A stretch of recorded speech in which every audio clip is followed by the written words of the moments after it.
അപ്പം മാഷ് ഇങ്ങനെ ഏത് വേദിയിലും ശരിയെന്ന് തോന്നുന്നത് വിളിച്ചു പറയുന്ന ആളാണ്.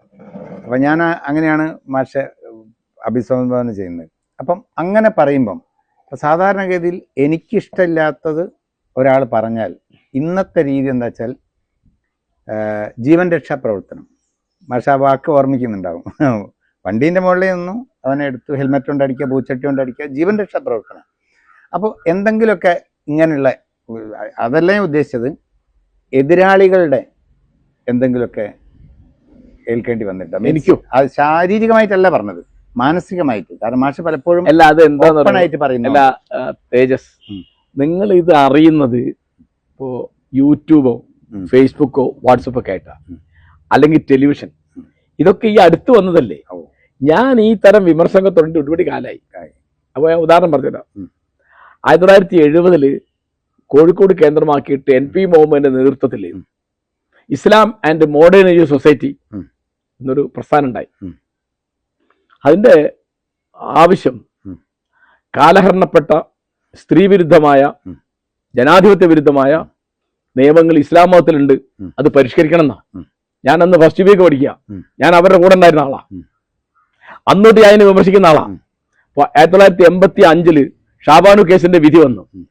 ആ ഷാബാനു കേസിന്റെ വിധി എന്താണ്?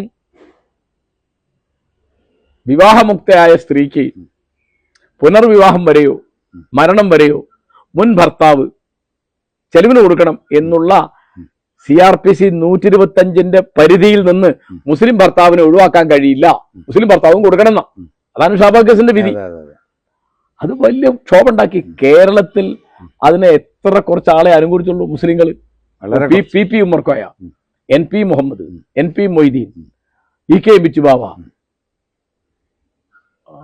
PV ഷൗക്കത്ത് അലി, ഇന്നത്തെ PV അൻവറിന്റെ വാപ്പയത്, അതുപോലെ CN അഹമ്മദ് മൗലവി, ചേങ്ങന്നൂർ മൗലവി, KN കുഞ്ഞഹമ്മദ്, ഹമീദ് ചേന്നൂർ, എമ്പൻ കാരശ്ശേരി, ഇങ്ങനെ കുറച്ച് ആളുകൾ. അപ്പൊ അക്കാലത്താണ് ഞാൻ ഉമ്മമാർക്ക് വേണ്ടി ഒരു സങ്കട ഹർജി എന്നുള്ള ലേഖനം എഴുതിയത്. അത് തേജസിന് ഓർമ്മയുണ്ടാവും. ഓർമ്മയുണ്ട്. ആ പേരിൽ പിന്നെ ഒരു പുസ്തകം വന്നു 25 കൊല്ലം കഴിഞ്ഞിട്ട്, DC-യിലുണ്ടാ പുസ്തകം. അന്നേ ഞാൻ തെറി കേൾക്കുന്ന, അന്ന് ഞാൻ കേട്ടിരുന്ന ഒരു എന്നെ പറ്റി വന്ന എനിക്ക് ഇസ്രായേലിൽ നിന്ന് പണം വരുന്നുണ്ടെന്ന്. പിന്നെ എനിക്ക് അന്നുള്ള ഒരു പേര് നിങ്ങൾക്ക് അറിയില്ല, ജൂതക്കുട്ടി എന്നാ. ജൂതക്കുട്ടി തന്നെ പറഞ്ഞിരുന്നത്. പിന്നെ ഇവരൊക്കെ മുസ്ലിംകാരൊക്കെ പ്രസംഗിച്ചിരുന്നു, എനിക്ക് പൈസ കിട്ടിയിട്ടാണ് അതൊക്കെ എഴുതുന്നത്. പക്ഷെ എന്നെ ആരും തല്ലാൻ വന്നിട്ടില്ല, കൊല്ലാനും വന്നിട്ടില്ല. ഒന്നാമത്തെ കാര്യം, 2 കാര്യം വിചാരിക്കണം. ഒന്ന്, ഞാൻ സർക്കാർ ജോലിക്കാരനാ, എനിക്ക് ഗവൺമെന്റിലെ ജോലി. അവന്റെ ജോലി ആർക്കും കളയാൻ പറ്റില്ല. കൂടുതൽ തന്നെ സ്ഥലം മാറ്റാം, കാസർഗോട്ടേക്കോ എങ്ങോട്ടെങ്കിലും, അല്ലെ ഇടുക്കിയിലേക്കോ, എനിക്ക് കുഴപ്പമില്ല, പിന്നെ ഞാൻ തയ്യാറാണ്. പിന്നെ ഇവിടെ ഒരുപാട് അംഗങ്ങളുടെ വലിയൊരു കുടുംബത്തിലെ അംഗമാണ് ഞാൻ. 1000-ഓളം അംഗങ്ങളുള്ള വലിയ കുടുംബമാണ് നെടുങ്കണ്ടം എന്ന് പറഞ്ഞിട്ട്. അതിൽ വലിയ ലക്ഷപ്രഭുക്കളുണ്ട്. ആ വലിയ കുടുംബത്തിലെ ഏറ്റവും ദരിദ്ര ശാഖയിൽ പറഞ്ഞ ആളാണ് ഞാൻ. ഞാൻ പണക്കാരനല്ല. പിന്നെ വേറൊന്ന്, ഞാൻ അവരോടൊക്കെ ലോഹിയാണ്. അതായത് ഈ പറയുന്ന ആളുകൾ പലരും എൻ്റെ കൂടെ പഠിച്ചവരോ എൻ്റെ കൂടെ ജോലി ചെയ്തവരോ എൻ്റെ നാട്ടുകാരോ ഒക്കെയാണ്. ഇപ്പോൾ ശരീഅത്ത് വിമർശന കാലത്തോളം വരില്ലതൊന്നും. പിന്നെ ഇതും കഴിഞ്ഞിട്ടാണ് 93-ലാണ് ചേങ്ങന്നൂരിനെ കൊല്ലുന്നത്. അപ്പൊ അന്ന് അത് പറഞ്ഞ് പ്രധാനമായി രംഗത്ത് വന്ന ഒരാൾ ഞാനാണ്. അന്നാണ് എനിക്ക് 3-4 വധഭീഷണി കത്ത് വന്നത്. ഒക്കെ കാർഡിലാണ്. ഞാനത് പത്രത്തിൽ കൊടുത്തില്ല, പോലീസിൽ പരാതിയൊന്നും ചെയ്യില്ല. ഞാൻ എൻ്റെ പ്രിയ സുഹൃത്ത് KC നാരായണനോട് പറഞ്ഞു, ഇങ്ങനെ കത്ത് 3-4 കിട്ടിക്കഴിഞ്ഞു. അയ്യോ അങ്ങനെയുണ്ടോ? അതെന്താ? ഞാൻ പറഞ്ഞു എൻ്റെ ഫയലുണ്ട്. അപ്പൊ എന്താ താൻ പറഞ്ഞു? നമുക്ക് പത്രത്തിൽ കൊടുക്കാം. അയാളൊന്നും മാതൃമില്ല, പത്രത്തിൽ കൊടുക്കണ്ട. എന്താ വേണ്ട, അതിന് കാര്യമില്ല. എന്നാ പോലീസ് പരാതി വേണ്ട. പിന്നെന്താ ഞാൻ വേണ്ടത്? എനിക്ക് വല്ലതും സംഭവിച്ചാൽ താൻ ഓർക്കണം, ഇങ്ങനെ കാരശ്ശേരിയുടെ ഒരു കത്തുണ്ട്, അപ്പൊ താൻ പോലീസിൽ പറഞ്ഞാൽ മതി. എനിക്ക് വല്ലതും സംഭവിച്ചാൽ. ഒന്നും സംഭവിച്ചില്ല. പിന്നെ ഒരിക്കലാണ് എനിക്കൊരു ഫോൺ കോൾ വന്നു. എന്നോട് ചോദിച്ചു, ഇങ്ങനെ കാരശ്ശേരിയല്ലേ, നിനക്ക് ചേങ്ങന്നൂരിന് എന്താ പറ്റിയെന്ന് അറിയണല്ലേ? ഞാൻ എൻ്റെ ഫ്രണ്ട്സാരോ തമാശക്ക് പറയുന്നത്. അതെ, എന്നാലേ അടുത്തത് നീയാ എന്ന് പറഞ്ഞു. അപ്പൊ ഞാൻ ചോദിച്ചു, സ്വന്തം പേര് പറയാൻ ധൈര്യം ഉണ്ടോ? അപ്പൊ അയാൾ ഫോൺ വെച്ചിട്ട് പോയി. സ്വന്തം പേര് പറയാൻ ധൈര്യമില്ലാത്ത ആളാ എന്നെ പേടിപ്പിക്കുന്നത്. പിന്നെ നിങ്ങൾ വിചാരിച്ച മാതിരിയല്ല, ഇത്തരം സംഗതിക്ക് ഇറങ്ങിയാൽ ഭീഷണിയല്ല വരിക, പ്രലോഭന വരിക. അതായത് കാശ്, അല്ലെങ്കിൽ സ്ഥാനമാനങ്ങൾ, അല്ലെങ്കിൽ സൽക്കാരങ്ങൾ അങ്ങനെ.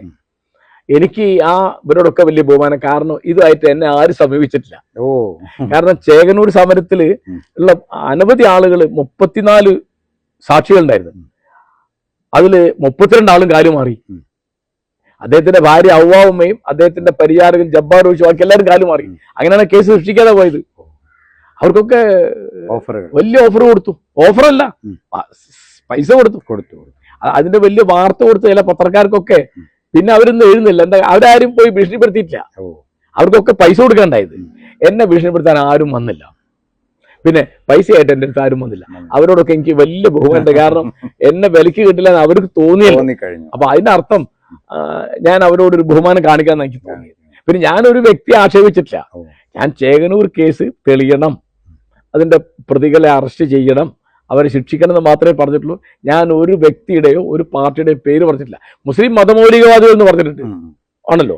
ഇപ്പൊ ജോസഫിന്റെ കൈവെട്ടി പിന്നെയും കുറച്ചു കാലം കഴിഞ്ഞിട്ടാണ്. അപ്പൊ അതിന് കേരളത്തിൽ ആകെ നടന്ന ഒരു പ്രതിഷേധം കോഴിക്കോട് ഞങ്ങൾ നടത്തിയതാ. കേരളത്തിന്റെ ലജ്ജാപ്രകടനം അതിന് പേരിട്ടത്. ഇപ്പൊ ഞാൻ പ്രസിഡന്റായിട്ട് ഒരു ചെറിയ സമിതി ഉണ്ട് കോഴിക്കോട്ട്. അതിന്റെ പേര് മതേതര സമാജം എന്നാ. ഞങ്ങളാണ് നടത്തിയത്. അതിലിപ്പോ പെഷവാറിൽ മുസ്ലിം മതമൗലികവാദികൾ സ്കൂളിലെ കുട്ടികളെ ആക്രമിച്ചപ്പോൾ ഞങ്ങള് പ്രകടനം നടത്തിയിരുന്നു കോഴിക്കോട്ട്. ഗാസയിൽ മാത്രമല്ല കുട്ടികൾ മരിക്കുന്നത്, പെഷവാറിൽ മരിക്കുന്നുണ്ട്. അപ്പൊ അതും പറയണം, ഒരു അംശമില്ല. അപ്പൊ ഞാൻ പറഞ്ഞത് ഈ ഇതുകൊണ്ടൊന്നും പിന്നെ വഴി നിന്നൊക്കെ ആരെങ്കിലും ദേഷ്യം പിടിച്ചിട്ട് വർത്തമാനം പറഞ്ഞില്ല എന്ന് ഞാൻ പറയുന്നില്ല.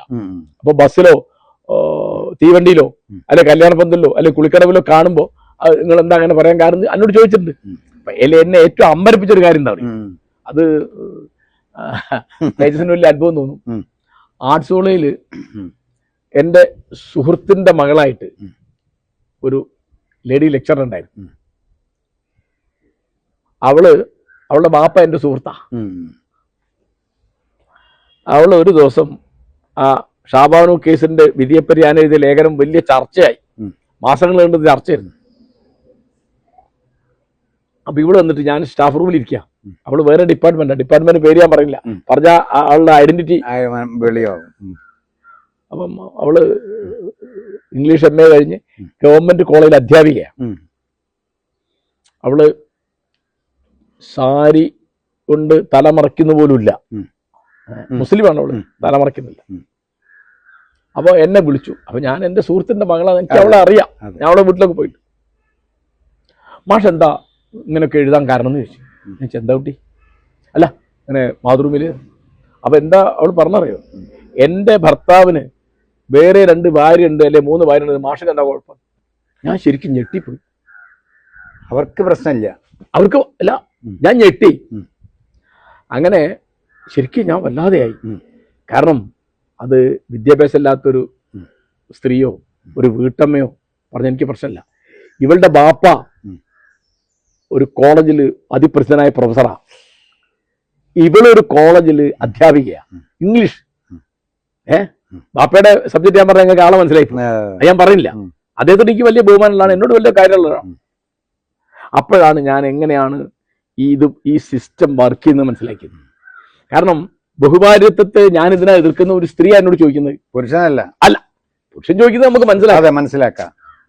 അപ്പോ പിന്നെ വേറൊരു കാര്യം ഞാൻ പറയാം. 1987 രാജസ്ഥാനില് ദേവ്രാല എന്നുള്ള ഗ്രാമത്തില് രൂപ് കൻവാർ എന്നൊരു പെൺകുട്ടി സതിയായി.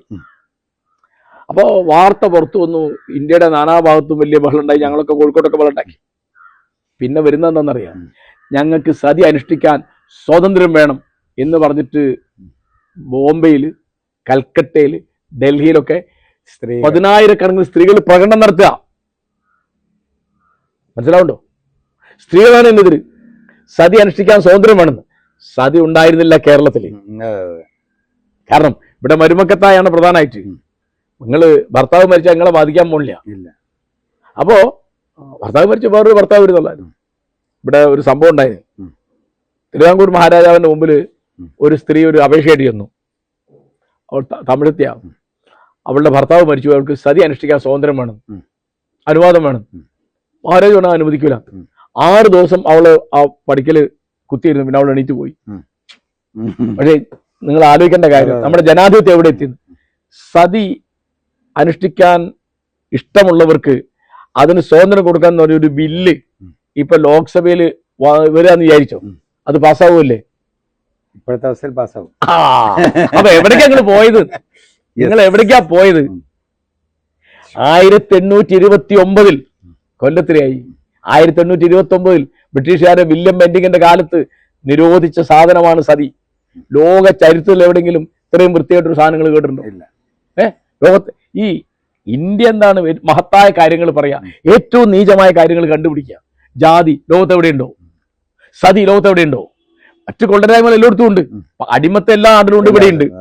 പക്ഷേ ഞാൻ ഈ രണ്ടെണ്ണം, ഈ ജാതി വ്യവസ്ഥ അതുപോലെ സതി സമ്പ്രദായം ആലോചിച്ച് നോക്കൂ. മുഗൾ ഭരണാധികാരിയായിരുന്ന അക്ബർ, അദ്ദേഹം 13ാമത്തെ വയസ്സിൽ ചക്രവർത്തിയായി. ഇത് കണ്ടപ്പോൾ അദ്ദേഹം ചോദിച്ചു, ഇത് എന്താ ഇത്? സമ്മതിക്കില്ല എന്ന് പറഞ്ഞു. അപ്പോൾ മന്ത്രി ബൈറാം ഖാനെ കൂടി പറഞ്ഞു അങ്ങനെ. അപ്പോൾ അക്ബർ പയ്യനാ, അക്ബർ പറഞ്ഞു, ഒരു കാര്യം ചെയ്യാം, സ്വന്തം ഇഷ്ടപ്രകാരമാണ് അത് ചെയ്തത് എന്നില്ല എങ്കിൽ ശിക്ഷിക്കും. എന്തുകൊണ്ട്? അതിന് പോലീസിന്റെ സർട്ടിഫിക്കറ്റ് വേണമെന്ന് പറഞ്ഞു. അപ്പൊ എന്ത് ചെയ്തു? പോലീസിന്റെ സർട്ടിഫിക്കറ്റ് കൈക്കൂലി കൊടുത്ത് മേടിച്ചു. അന്ന് അക്ബർ പരാജയപ്പെട്ടു. അത് കഴിഞ്ഞ് അദ്ദേഹത്തിന്റെ മകൻ വരികയാണ്. ആര്? ജഹാംഗീർ. ജഹാംഗീറും പറഞ്ഞു അങ്ങനെ. ഷാജഹാൻ വന്നപ്പോൾ ഷാജഹാൻ പറഞ്ഞു, മക്കളുള്ള സ്ത്രീകളെ സതി അനുഷ്ഠിക്കാൻ അനുവദിക്കൂല. അത് കഴിഞ്ഞ് ഔറംഗസീബ് വന്നു. ഔറംഗസീബ് പറഞ്ഞു, യാതൊരു കാരണവശാലും അത് അനുവദിക്കൂല, നിരോധിച്ചു. ഔറംഗസേബ് നിരോധിച്ചിട്ട് നിന്നില്ല. അത് എന്നിട്ടാണല്ലോ വില്യം ബെന്റിങ് നിരോധിക്കേണ്ടി വന്ന്. ഇപ്പൊ സതി നടക്കുന്നില്ല നിങ്ങൾ വിചാരിക്കണ്ടോ? വാർത്ത വരുന്നില്ല എന്ന് ഞാൻ വിചാരിക്കുന്നത്. നരബലി ഇപ്പൊ നടക്കുന്നില്ല എന്ന് വിചാരിക്കുന്നുണ്ടോ? കേരളത്തിലുണ്ടായില്ലേ? കേരളത്തിൽ ഇപ്പോ 2 പേരെ, ഒരു മുസ്ലിം പേരുള്ള ഒരാളാണ് ചെയ്തത്. എന്തൊക്കെയാ ചെയ്യുന്നത്? മറ്റേടത്ത് ഭാര്യയും ഭർത്താവും ഉണ്ട്. ആലോചിച്ചു. അപ്പൊ ഏത് അവയവം കൊണ്ടാണ് നമ്മൾ ചിന്തിക്കുന്നത്? എനിക്ക് മനസ്സിലായില്ല. അതായത് ഈ നരബലി, സതി, അയിത്തം തുടങ്ങിയുള്ള കാര്യങ്ങൾ. ഇപ്പോ ശബരിമലയിൽ എന്താ പ്രശ്നം? അയിത്തമാണത്. ശബരിമലയിൽ എന്താ യുവതികൾ കയറാൻ പാടില്ല? എന്താ കാരണം? ആർത്തവം ഉള്ള പെണ്ണുങ്ങൾ കയറാൻ പാടില്ല എന്ന് പറഞ്ഞാൽ അശുദ്ധമായി എന്നാണ്. അശുദ്ധം എന്നുള്ള വാക്കാണ് അയിത്തമാകുന്നത്. മനസ്സിലായോ? പെണ്ണുങ്ങളോട് അയിത്തം കാണിക്കാനോട് ചെയ്യുന്നത്. വേറെ ആർക്കോടെ അയിത്തല്ല. മുസ്ലിമിനോ ക്രിസ്ത്യാനിക്കോ പാർസിക്കോ അവിടെ കയറാം, നമ്പൂരിക്കോ ചെറുമനോ കയറാം, അല്ലേ? എല്ലാ ജാതി മതസ്ഥർക്കും പ്രവേശനമുള്ള സ്ഥലമുള്ള ശബരിമല. അവിടെ ഈ യുവതികൾ പാടില്ല, കാരണം അശുദ്ധാണ്. കേട്ടോ? അപ്പൊ അതിനെതിരായിട്ട് സംസാരിക്കാൻ ആരും ഇല്ല. ഇപ്പൊ എല്ലാവർക്കും എന്താ വേണ്ടത്? ആചാര സംരക്ഷണമാണ് നവോത്ഥാനം എന്നാ. എന്ത് വാചകം അടിച്ചു നോക്കൂ. ബഷീർ പറഞ്ഞില്ലേ, സമാധാനപരമായ യുദ്ധം. അതേമാതിരിയല്ലേ, ആചാര ലംഘനമാണല്ലോ നവോത്ഥാനം. 24-25 കാലത്ത് വൈക്കം സത്യാഗ്രഹം. വൈക്കത്തെ ശിവക്ഷേത്രത്തിന്റെ മുമ്പിലുള്ള വഴിയിലൂടെ എല്ലാവർക്കും പോവാം. പട്ടിക്കും പൂച്ചക്കും പോത്തിനും പോവാം. അയിത്തജാതിക്കാരന് വിളിക്കപ്പെടുന്ന പോകാൻ പാടില്ല. ഉണ്ടോ? അതിനെതിരായിട്ട് സമരം വിജയിച്ചു. 31-32 കാലത്ത് ഗുരുവായൂർ സത്യാഗ്രഹം എന്താണ്? ക്ഷേത്രപ്രവേശനത്തിന് വേണ്ടിയാ. അതും വിജയിച്ചു. 36 ക്ഷേത്രപ്രവേശന വിളംബരം വന്നു. എന്നാണ് ഒരു. അപ്പൊ രാജാധിപത്യത്തിന്റെ കാലത്ത്, ബ്രിട്ടീഷ് ആധിപത്യത്തിന്റെ കാലത്ത്, സാമ്രാജ്യത്തിന്റെ കാലത്ത്, കോളനി വാഴ്ച കാലത്ത് ഉള്ള സാമൂഹ്യ പരിഷ്കരണം, നവോത്ഥാനം നിങ്ങൾക്ക് ഇന്ന് നിങ്ങളുടെ ജനാധിപത്യത്തിൽ കിട്ടുന്നില്ല എന്ന് ഞാൻ ഈ പറയുന്നത്. ശബരിമല യുവതികൾക്ക് പ്രവേശനം വേണമെന്ന് സുപ്രീം കോടതി പറഞ്ഞപ്പോ എല്ലാ പാർട്ടിക്കാരും അത് സ്വാഗതം ചെയ്തു, അല്ലേ? 2 ദിവസം കഴിഞ്ഞപ്പോൾ BJP കാലുമാറി, 2 ആഴ്ച കഴിഞ്ഞപ്പോൾ കോൺഗ്രസ് കാലുമാറി, 2 മാസം കഴിഞ്ഞപ്പോൾ CPM കാലുമാറി. വേണ്ട. കേട്ടോ? എന്നിട്ട് പെണ്ണുങ്ങൾ പ്രക്കാടം പിടിച്ച് നിൽക്കുകയാണ് ഫേസ്ബുക്കിൽ ഇങ്ങനെ, we are ready to wait, ഞങ്ങൾ കാത്തു നിൽക്കാൻ തയ്യാറാണ്. ആണ് ഈ ജനാധിപത്യത്തിൽ ഒരു തമാശ. ജനാധിപത്യം ജനങ്ങൾക്കെതിരായിട്ട് ഉപയോഗിക്കാൻ സാധിക്കും, സ്ത്രീകൾക്കെതിരായിട്ട് ഉപയോഗിക്കാൻ സാധിക്കും. അതാണ് ഞാൻ കണ്ടത്. മാഷക്ക് എന്താ, എന്റെ ഭർത്താവിന് 2-3 പെണ്ണുണ്ടായ മാഷക്ക് എന്താ എടുക്കുന്നത്? അപ്പോ വേറൊരു പെണ്ണ് ചോദിച്ചോ, ഞാൻ തമാശയായിട്ട് പറഞ്ഞു, അത് ശരിയാ, എന്ന് വെച്ചാൽ എനിക്ക് സ്വർഗത്തിൽ വേറെ ഒരു റിസോർട്ട് കിട്ടും ഞാൻ വായിച്ചിട്ടുണ്ട്, കേട്ടിട്ടുണ്ട്. അപ്പൊ നീ അവിടുന്ന് വാടക വാങ്ങിക്കോണ്ടി, വേറെ ഭർത്താവിന് വേറെ ഭാര്യ അനുവദിച്ചു കൊടുത്തിട്ട്. കാരണം ഇത് ലളിതമാണ്. കാരണം 1400 കൊല്ലം മുമ്പത്തെ കാര്യമല്ല നമ്മൾ പറയുന്നത്. ഇന്ന് മനുഷ്യന്റെ വ്യക്തിത്വ ബോധം വളർന്നു. സ്ത്രീക്കും പുരുഷനൊക്കെ വ്യക്തിത്വം, അന്തസ്സ് വെവ്വേറെ ഉണ്ട്. അത് പുരുഷന്റെ പുരുഷന്റെ ജീവിതം കഴിഞ്ഞാൽ പെണ്ണിന് ജീവിതം വേണ്ടാന്നാണല്ലോ സതി. അതെ. അവൾക്ക് ദേഹം പോലും വേണ്ട. എന്ത് തമാശ. ഇപ്പോ ഞാൻ അവരോട് ചോദിക്കുന്നതേ ഉള്ളൂ, ഒരു സ്ത്രീക്ക് 4 ഭർത്താവ് പാടില്ല എന്ന് എന്ത് കണക്കിലാണ് നിങ്ങൾ പറയാ? ഒരു പുരുഷന് 4 പെണ്ണ് വേണമെന്ന് പറഞ്ഞാൽ രണ്ടും സെയിം. വ്യത്യാസം. അപ്പൊ അതുകൊണ്ട് ഇപ്പൊ നിങ്ങൾ ചോദിച്ചേ എന്നെ തല്ലാൻ കൊല്ലാൻ ആരും തല്ലാൻ വരുന്ന ഇപ്പൊ തച്ചാൽ ഒരു 4 അടിക്ക് തീർന്നവനേ ഉള്ളൂ ഞാൻ എന്നുള്ളതുകൊണ്ടായിരിക്കും വകുപ്പ് കൊലപാതക വകുപ്പായി പോകുന്ന കൊല്ലണ്ടാന്ന്. അല്ലാതെ അല്ല അങ്ങനെ ഇപ്പൊ എല്ലാരും ഒരു കൊല്ലുന്നില്ല. എല്ലാവരും ഇപ്പോ ചേകനൂരിനെ കൊന്നു, ഒരു ചേകനൂരിനെ കൊന്നിട്ടുള്ളൂ. അതിന് മുമ്പോ പിമ്പോ ഇല്ല. നമ്മൾ അങ്ങനെ അടിച്ചാക്ഷേപിച്ച് പറയണ്ട. പിന്നെ സത്യമായിട്ടും എന്നോട് വ്യക്തിപരമായി ഇവരാരും അങ്ങനെ പിണക്കം ഭാവിക്കേ കണ്ടാ മിണ്ടാതിരിക്കേ അതൊക്കെ അങ്ങനെ ദേഷ്യപ്പെട്ടില്ല ഞാൻ പറയില്ല. ഇപ്പൊ നമ്മുടെ ക്ലാസ്മേറ്റ്സ് അല്ലെങ്കിൽ കൊളീഗ്സ് ഒക്കെ നീ എന്താ ഈ ചെയ്യുന്നത്, ഒരു കണക്കില്ലേ എന്നൊക്കെ അങ്ങനെയൊക്കെ ഉണ്ട്. പരിഭവം പറയില്ല. എന്നോട് അടുപ്പം കൊണ്ട്. അടുപ്പില്ലാത്ത ആളിൽ പരിഹാസം പറഞ്ഞപ്പോ ഫേസ്ബുക്കിലൊക്കെ ധാരാളം ഞാൻ കാണാറില്ല കേട്ടോ. ഫേസ്ബുക്കിലൊന്നും ഞാൻ കാണാറേ ഇല്ല. അതിന്റെ താഴെ വരുന്ന ഇപ്പം ഇസ്ലാമിസ്റ്റുകളോ കമ്മ്യൂണിസ്റ്റുകളോ ആർസാരോ ഒക്കെ എഴുതുന്നുണ്ടാവും. അപ്പൊ കമന്റ് നോക്കുമ്പോൾ 236 546 ഇത് നോക്കിയാൽ എനിക്ക് വല്ല പണി നടക്കും. പിന്നെ അവരെന്ത് പറയാൻ എനിക്ക് അറിയില്ല. ഞാനിപ്പോ നിങ്ങൾക്കൊരു കൗതുകം ഒരു കാര്യം ഞാൻ പറഞ്ഞുതരാം. കുറച്ച് മുമ്പാണ് ഞാൻ എന്തോ ഒരു പോസ്റ്റ് ഇട്ടു ഫേസ്ബുക്കിൽ. അപ്പൊ പെട്ടെന്ന് അതിലൊരു കമന്റ് വന്നു, പോടാ അതിന്റെ മോനെ. അപ്പൊ ഞാൻ അതിന്റെ അടുത്ത് താങ്ക് യു നടിച്ചു. കൊണ്ടുപോടാ നിന്റെ താങ്ക് യു, ഞാൻ വീണ്ടും താങ്ക് അടിച്ചു. കൊണ്ടുപോയി ചൊടാ നിന്റെ താങ്ക് യു, ഞാൻ വീണ്ടും താങ്ക് യു നടിച്ചു. ആർക്കാണ് എന്റെ താങ്ക് യു ഉണ്ട്, ഞാൻ വീണ്ടും അയാൾ എത്ര വട്ടം എന്തൊക്കെ പറഞ്ഞു അപ്പോഴൊക്കെ താങ്ക് യു നടിച്ചു. അയാൾ ഇങ്ങനെ ദേഷ്യം പിടിച്ച് ആടി കളിക്കുക, ഞാൻ ചിരിക്കുക. അയാൾ എവിടെയോ ഇരുന്നിട്ട് അമേരിക്കയിലോ ലണ്ടനിലോ തിരുവനന്തപുരത്തോ ബോംബെയിലോ എവിടെ ഇരുന്നാ ചെയ്യുന്നത്, ആരാന്ന് എനിക്ക് അറിഞ്ഞൂടാ, ഞാൻ അന്വേഷിക്കുന്നില്ല. എനിക്കിതൊക്കെ തമാശ, അല്ലാതെ ഇതൊന്നും എന്നെ ബാധിക്കില്ല. കാരണം ഇത് കേട്ട് ശീലം എനിക്ക്. കാരണം ശരീരത്തിനെ വിമർശിക്കുന്ന ഒരാൾക്ക് ഒറ്റ വാക്ക് പറഞ്ഞാലും മാപ്പില്ല. എത്ര കാലമായാലും മാപ്പില്ല. കാരണം ഇപ്പൊ ഞാൻ ശരീരത്ത് വിരുദ്ധരാന്നുള്ളത് ശരീരത്തിനോട് കമ്പുള്ള ആളുകൾക്കൊക്കെ അറിയാം. ഞാൻ ഒന്നും ഒളിച്ചു വെച്ചിട്ടില്ല ഒരിക്കലും. എന്റെ നിലപാടുകളൊന്നും ഞാൻ ഒളിച്ചു വെച്ചിട്ടില്ല. പിന്നെ എന്റെ വ്യക്തിബന്ധങ്ങൾ അത് ബാധിച്ചിട്ടില്ല. ഇപ്പൊ ഞാൻ ജമാഅത്തെ ഇസ്ലാമിക്കെതിരാണ്. പക്ഷെ ജമാഅത്തെ ഇസ്ലാമിയിൽ പ്രവർത്തിക്കുന്ന പലരും എന്റെ സുഹൃത്തുക്കളുണ്ട്. ഞാൻ അതിൽ സൗഹൃദം വേണ്ടാന്ന് വെച്ചത് ഈ പോപ്പുലർ ഫ്രണ്ട് SDP അതിലൊക്കെ പോയ സുഹൃത്തുക്കളോട് പിന്നെ അത് അർത്ഥമല്ല. കാരണം അതൊക്കെ ക്രിമിനൽ ആക്ടിവിറ്റിയാ. ഞാൻ അത് വേണ്ടാന്ന് വെച്ചു. ബാക്കി ആരോട് ഞാൻ സൗഹൃദം വേണ്ടാന്ന് വെച്ചിട്ടില്ല. കാരണം അത് വലിയൊരു പിന്നെ മാത്രമല്ല ആവശ്യമല്ല നമ്മൾ മേടൂരിനും വരും. കാരണം വല്ല അന്വേഷണമൊക്കെ വരുമ്പോ നമ്മൾ ഇവരുടെ കൂടെ പിന്നെ അതിന് അർത്ഥമില്ലല്ലോ. അവരിവിടെ പലതും ചെയ്ത് നമ്മൾ കാണുന്നു. അങ്ങനെ